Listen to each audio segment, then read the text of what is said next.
पुण्याच्या चासकाबान धरणाच्या भिंतीलगत असलेल्या समांतर पुलाला मोठे भगदाड पडलेले आपल्याला पाहायला मिळतंय आणि मी या ठिकाणी आलो आहोत ज्या ठिकाणी खरं तर भगदाड पडलेला आहे।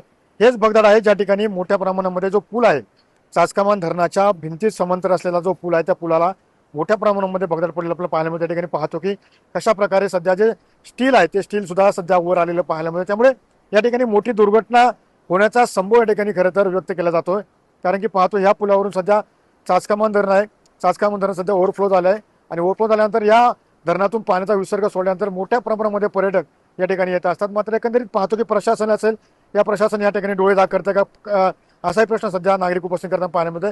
कारण की गेल्या 3 वर्षापासून या ठिकाणी या पुलाला जे भगदाड पडलेलं आहे त्यामुळे मोठा धोका खरं तर या ठिकाणी उपस्थित होण्याची चिन्ह उपस्थित केले जातात।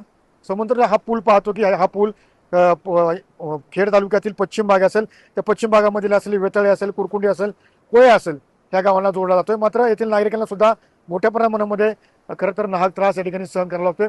त्यासोबत या ठिकाणी येणाऱ्या पर्यटकांना याचा त्रास सहन करावा लागतो। या ठिकाणी पाहतो की सध्या जे पुलाची रेलिंग आहे ती रेलिंग सुद्धा तुटलेल्या अवस्थेत आहे। त्यामुळे या ठिकाणी सार्वजनिक बांधकाम विभाग असेल किंवा जलसंपदा विभाग असेल किंवा पाटबंधारे विभाग असेल, या पाटबंधारे विभाग या ठिकाणी डोळेझाक करते का, असाही सवाल या ठिकाणी उपस्थित केलेला पाहायला मिळते। या ठिकाणी पाहतो की सध्या पुलाला मोठ्या प्रमाणामध्ये भगदाड पडले आणि या भगदाडामुळे मोठा अपघाताचा धोकाही खरं तर या ठिकाणी व्यक्त केला जातोय।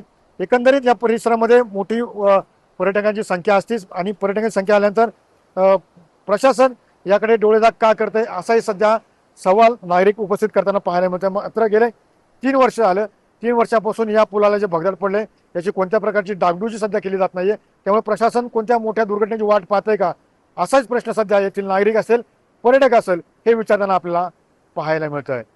त्यावर अभिषेक साहेब, सुनील जिगडे, TV9 मराठी, चासकाबान, पुणे।